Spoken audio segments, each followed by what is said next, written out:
So, ayun. Wala lang. Um, this video, I think, papakita ko lang kung ano yung mga content or type of videos that you can expect from this channel.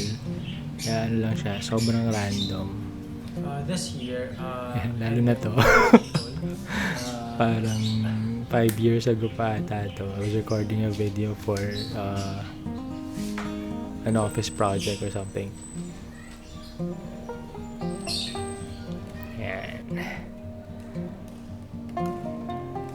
My favorite sport, badminton.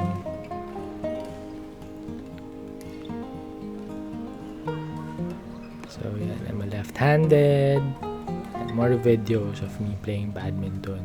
Actually, may YouTube channel din ako where I post all of my badminton videos.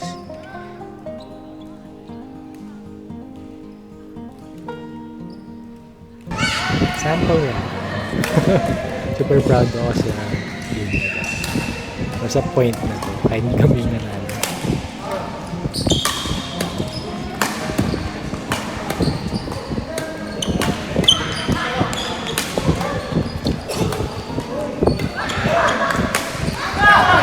Kasi nag-backhand keeper.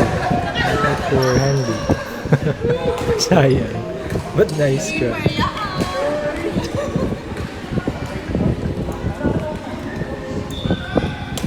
So aside from badminton, yan, gusto ko rin ng hiking.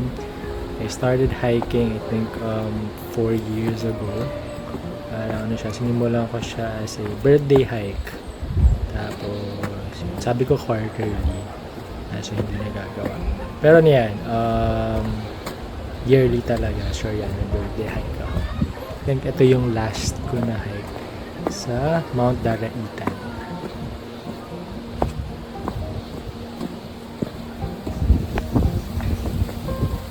Hey! Ito naman yung first hike ko, which is I think still my favorite.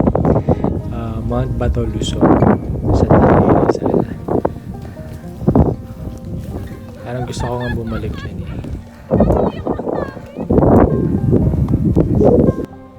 Nag-try din ako mag-bike pero it's not for me. And I also do home workouts. Parang simula nung nag-pandemic, talagang parang kailangan mo magkaroon ng physical activity. So, na-maintain ko naman siya for years. I also tried going to the gym for 1 year. Pero yun, balik home workouts para mas tipid.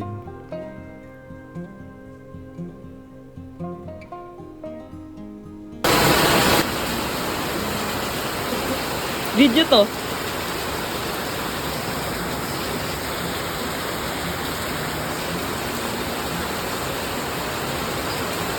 Kuya, dito din, no? Oo. Hindi, kakain pa ako eh. Kakain. Pag-isipan ko muna.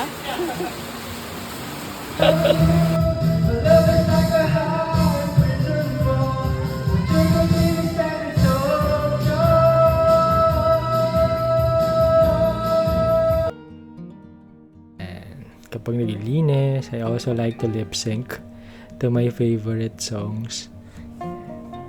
Minute ko na lang kasi mahirap na, baka ma-copyright.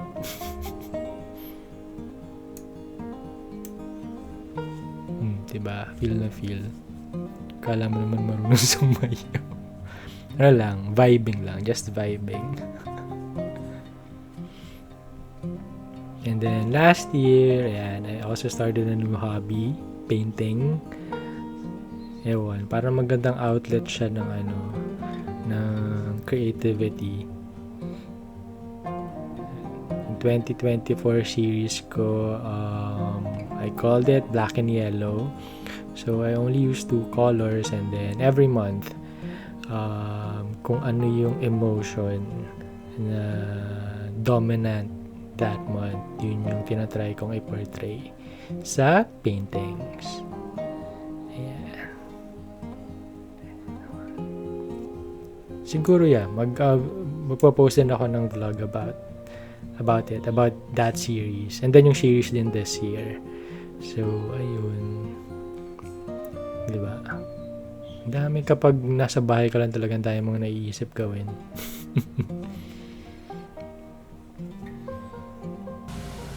I also started reading books in 2022. Magpo-post din ako ng video about it. So far na naman, buti naman na ma-maintain ko siya. No? Consistent ako every year talagang I read books. This year parang medyo konti pa lang. Pero yun. Still have 3 months para madagdagan yung mga mababasa.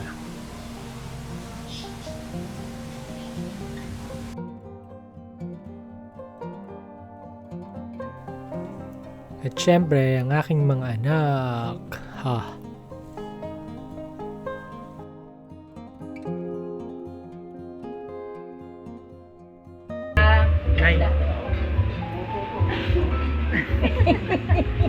Picture na tayo.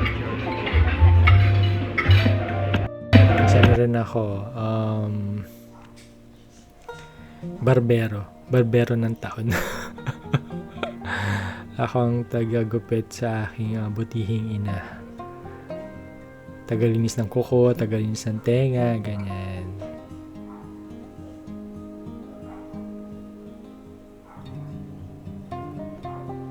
And ayun, yun lang. Sobrang random lang talaga ng mga videos na ipopost ko dito. I'll try to be, organized. Pero yung tinatry kong iwasan, yung medyo maging, super OC. Pero, ayun. So, wala lang. Parang tong VO na to, one take lang siya. Kaya, bahala na kung ang kalat. Yun lang. Bye!